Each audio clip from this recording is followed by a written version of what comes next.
My name is Maria5. Welcome to my channel if you're new. Welcome back to my channel if you're not so new. And I'm here with a tea and a make and a book. So the tea is, it's just vitamin C Immune by Tetley. I don't know if you can see it. Yeah, it's just kind of yellowish, and I've added some honey to it.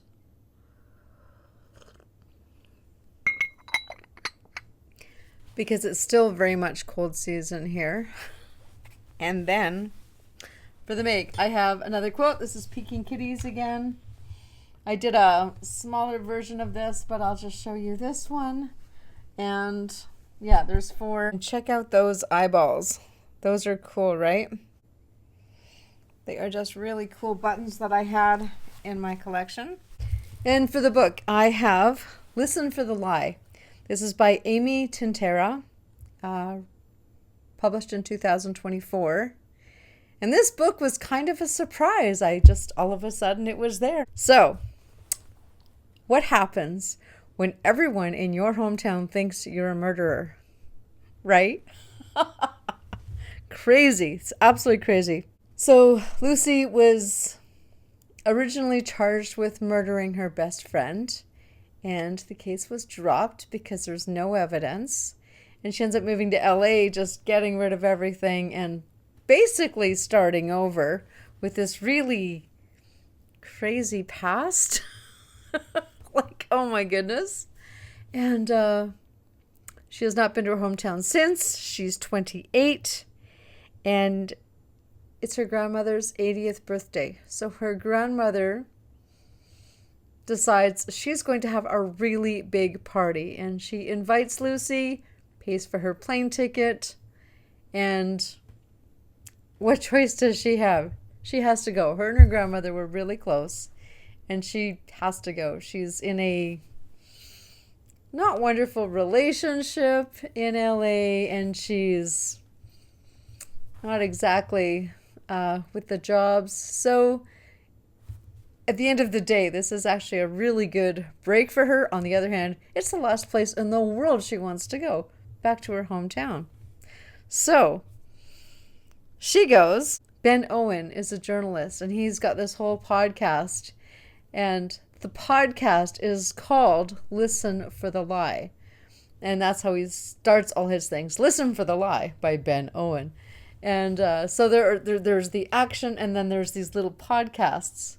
And it's really well set up, really quite brilliantly done. So Ben's there interviewing everybody and kind of getting everyone's background. And of course, Lucy's in town. He knows she's in town. She does not know anything about this. And it's kind of sprung upon her. And she starts listening to his podcast going, okay. So there's this scenario. So he's turned to true crime podcast and has taken an interest in this story. So Grandma quietly sets the wheels in motion. She figures that Lucy needs to have some closure on her ghosts, on her past. And so it's kind of her last thing for Lucy as well. Her grandmother never stopped believing in her, never. Lucy literally does not know what happened. She has complete amnesia, has no idea of really what went on that night. And the book itself is written with a lot of wit, a lot of banter. There are some sex scenes. And there's the quirky idioms of today, which, if anything, is going to make this book not withstand time.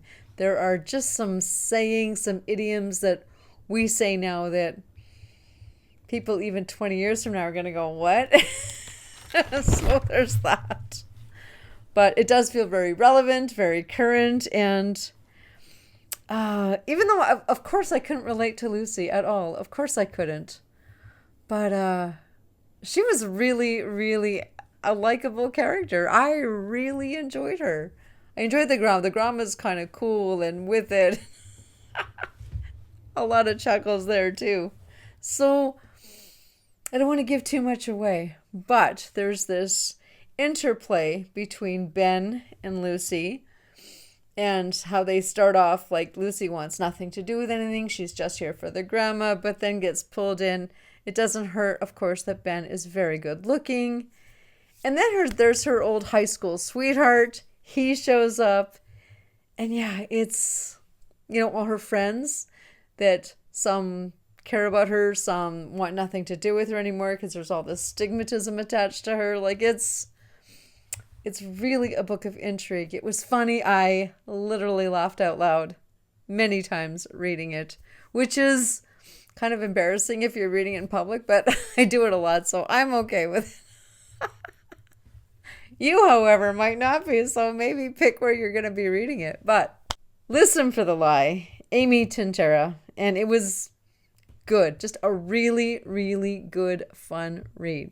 I hope you enjoy it. Please like, please subscribe, and we'll see you in 2 weeks. Thank you so much for listening. Bye-bye.